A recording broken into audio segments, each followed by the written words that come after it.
FAM hargai sumbangan besar Tunku Ismail. Harga 146 RM juta, pemain buruan Liverpool keturunan Malaysia.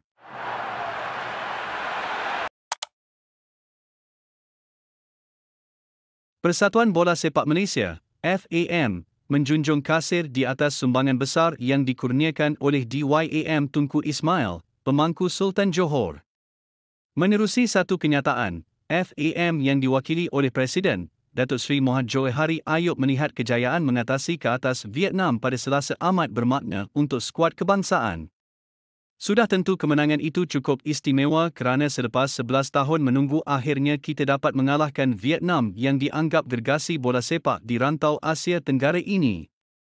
Oleh itu, beliau mengambil kesempatan untuk mengucapkan terima kasih dan penghargaan kepada DYAM Tunku Mahkota Ismail di atas segala sumbangan baginda untuk pasukan Harimau Malaya.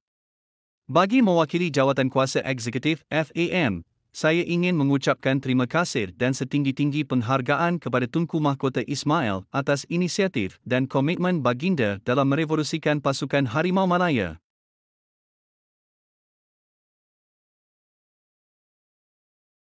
Tonggak buruan Liverpool didakwa memiliki salah silah keturunan Malaysia. Baru-baru ini, Harimau Malaya telah menampilkan persembahan cemerlang apabila menundukkan jaguar Asia Tenggara, Vietnam bagi aksi kumpulan F, pusingan kelayakan akhir Piala Asia 2027. Malaysia juga menerima sentuhan 5 tonggak warisan baharu dengan 2 daripadanya, Joao Figueiredo dan Rodrigo. Namun begitu, berita yang dibawa oleh wartawan Thailand, Oferis Wichikote mendakwa bahawa tonggak Sepanyol, Mikel Jauregizar memiliki darah Malaysia.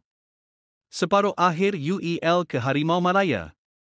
Mikel Jauregizar ialah warga negara Malaysia, tulisnya dalam satu hantaran.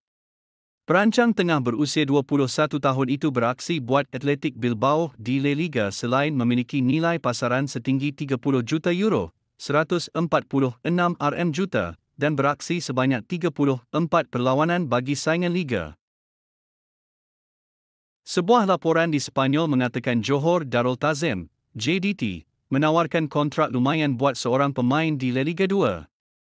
Timbul kabar angin mengaitkan kelab gergasi tanah air, JDT yang dikatakan berminat untuk mendapatkan Nacho Mendes yang ketika ini beraksi bersama kelab La Liga 2, Real Sporting de Gijón.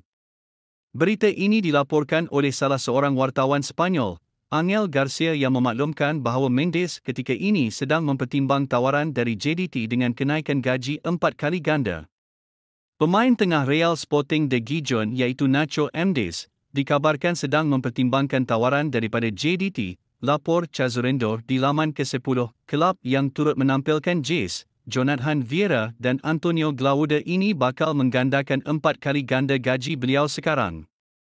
Kelab dari Astur IS itu mahu melanjutkan kontraknya, selain turut mendapat minat daripada beberapa pasukan di La Liga dan Segunda División di Sepanyol, tambah Angel Garcia.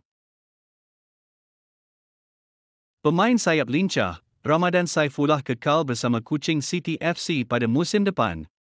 Sebelum ini, pemain sayap berusia 24 tahun itu menyertai The Cats secara pinjaman dari Johor Darul Tazim, JDT, dalam tertingkap perpindahan kedua musim 2024-25.